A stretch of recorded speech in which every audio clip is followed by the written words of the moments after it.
1945 1945 پاکستان ابھی بنا نہیں تھا، تحریک چل رہی تھی کراچی شہر میں، اس شہر میں جمعیت عالیہ سنیہ اس نام سے ایک شاخ قائم ہوئی، آل انڈیا سنی کانفرنس مراد آباد کی۔ مراد آباد میں آل انڈیا سنی کانفرنس ہوئی تھی، اس کی ایک شاخ یہاں قائم ہوئی اس شہر میں جس میں آپ بیٹھے ہوئے ابھی اس وقت، اور اس کی تشکیل حضرت علامہ مبلغ اسلام الحاج شاہ محمد عبد العلیم صدیقی قادری رحمۃ اللہ علیہ نے کی، مولانا شاہ احمد نورانی کے والد، میرے دادا کے ہم اثر، ٹھیک ہے، اور حضرت مولانا محمد غلام رسول قادری رحمہ جمعیت عالیہ سنیہ کے صدر منتخب ہوئے، میرے دادا کو صدر بنایا گیا، ٹھیک ہے، یہ اس کی روایات پڑھ کر سنا رہا ہوں،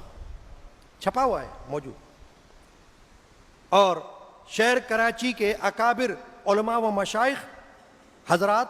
اور دیگر عہدیداران اور ارکان اس میں شامل تھے، اور جمعیت عالیہ سنیہ کے اغراض و مقاصد مندرجہ ذیل تھے۔ اب دیکھیے اس وقت 1945 میں یہ جو جماعت یہاں بنی کراچی میں، اس کے اغراض و مقاصد کیا تھے؟ ایمز اینڈ آبجیکٹس انگریزی میں کہتے ہیں، ایمز اینڈ آبجیکٹس، وہ کیا تھے؟ نمبر 1 مقامی خانقاہی نظام اور اس کی اصلاح۔ خانقاہی نظام جیسے ہمارے ہاں خانقاہ قادریہ علمیہ ہے، جس کو کہتے ہیں دینی اور روحانی تعلیم اور تربیت کا ایک ادارہ، ایک جگہ، ایک سینٹر، ایک مرکز، کہ جو آنے والا ہے اس کی دینی اور روحانی تعلیم تربیت نشو و نما کی جائے۔ نمبر 2 مقامی مرکزی دارالافتاء اور دارالمطالعہ کا اجرا، کہ دارالافتاء بنایا جائے جہاں سے لوگوں کو فتوے دیے جائیں،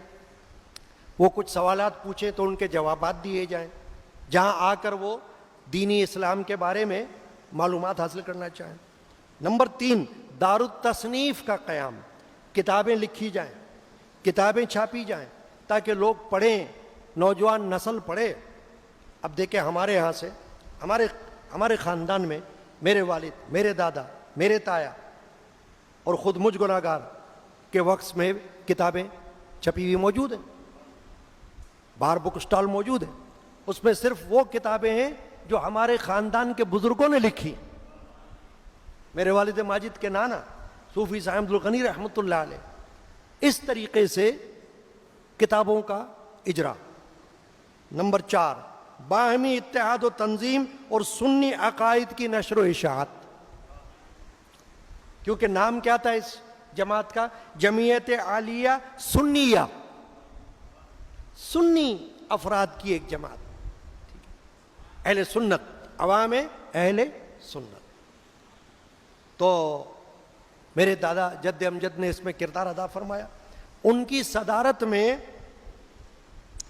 اجلاس ہوا کرتے تھے، جلسے، جس میں بڑے بڑے اکابر اس وقت کے شامل ہوتے تھے، محدث اعظم کچوچوی اشرفی سلسلے کے رہنما، مولانا عبد الحامد بدایونی رحمۃ اللہ علیہ، عبد العلیم صدیقی رحمۃ اللہ علیہ، یہ حضرات ان جلسوں میں شرکت کیا کرتے تھے، اور صدارت میرے جد امجد کیا کرتے تھے، ٹھیک ہے۔ میرے والد ماجد جن کا مزار بار موجود ہے، حضرت مولانا صاحبزادہ محمد علم الدین القادری علمی رحمۃ اللہ علیہ، وہ اس جمعیت عالیہ سنیہ کے نائب ناظم تھے، نائب ناظم، ٹھیک ہے نا، جیسے کوئی سیکرٹری ہوتا ہے۔ آپ کا کام یہ بھی تھا کہ جو جلسے وغیرہ ہوتے تھے اس میں جو تقاریر ہوتی تھی ان کو قلم بند کیا کرتے تھے، اور قلم بند کرنے کے بعد ایک اخبار نکلا کرتا تھا رامپور سے، دبدبہ سکندری، دبدبہ سکندری، اس میں شائع کیا کرتے تھے۔ اس اخبار میں میرے تایا صاحبزادہ بشیر احمد مخفی رحمۃ اللہ علیہ بھی مضامین لکھا کرتے تھے برسوں، اس میں وہ شائع ہوا کرتی تھی وہ روایات کہ کیا کیا ہوا کام تحریک پاکستان کے حوالے سے.